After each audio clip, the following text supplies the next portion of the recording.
ওখানে বলা হলো তো ওখানে বড়া হলো তখন পরিষ্কার করতে হবে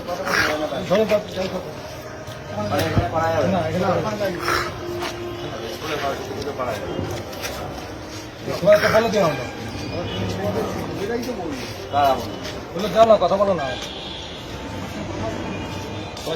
যারা আছে কথা বলো কি হয়েছে সেখানে হবে না পুজো পড়ার মানে কি স্কুলের মধ্যে সরস্বতী পুজো হবে না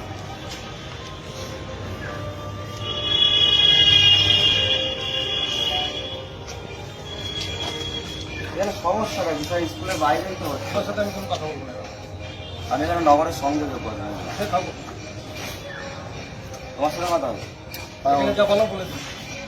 যারা কথা হলো স্কুল কর্তৃপক্ষ আপত্তি আছে স্কুলে যারা স্টুডেন্ট তারা তো করছে না স্টুডেন্টরা তো তোমার হিন্দু তো মাইনরিটি স্কুলে হিন্দু ছাত্র 20%, 80% হলো মুসলিম ছাত্র। এবার ম্যাডামকে আমরা বলার পরে মনে হয় মোস্ট প্রবাবলি স্কুলের মিটিং করেছিল বোর্ড মিটিং ন্যাচারালি যেটা হয় হিন্দু ছাত্র সংখ্যায় অনেক কম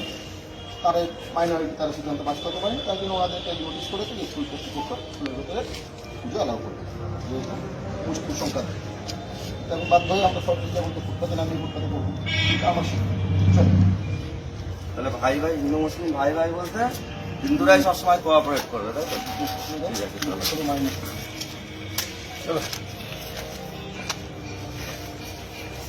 দেখুন আজ মিডিয়া দেখুন মা সরস্বতী আজকে ফুটপাতে নামছে পশ্চিমবঙ্গে আজকে স্কুলের ভেতরে আজকে মা সরস্বতী সনাতনীরা যদি এরপরেও না জাগে আমাদের আর কিছু বলার নেই আজকে মা সরস্বতীকে আজকে স্কুলে হিন্দুরা মাইনরিটি বলে এখানে সরস্বতী পুজো হবে না করতে দেওয়া হলো না এই ঠাকুর এখন স্কুল থেকে বের করে নিয়ে আমরা যাচ্ছি রাস্তায় ফুটপাতে পুজো করবো আজকে বাঙালি সনাতনী বাংলাদেশ না পাকিস্তান সেটাই মা সরস্বতী আজকে বাংলাদেশের কথা আমরা বলি পশ্চিমবঙ্গ কিছু পার্থক্য নেই মা সরস্বতী পশ্চিমবঙ্গ স্কুল থেকে বেরিয়ে ফুটপাতে আশ্রয় দিতে হচ্ছে আমরা ফুটপাতেই পুজো করবো এরপরে যদি সনাতনী হিন্দুরা না জাগে আর কিছু বলার নেই বাংলাদেশ হতে আর বেশি দিন বাকি নেই পশ্চিমবঙ্গ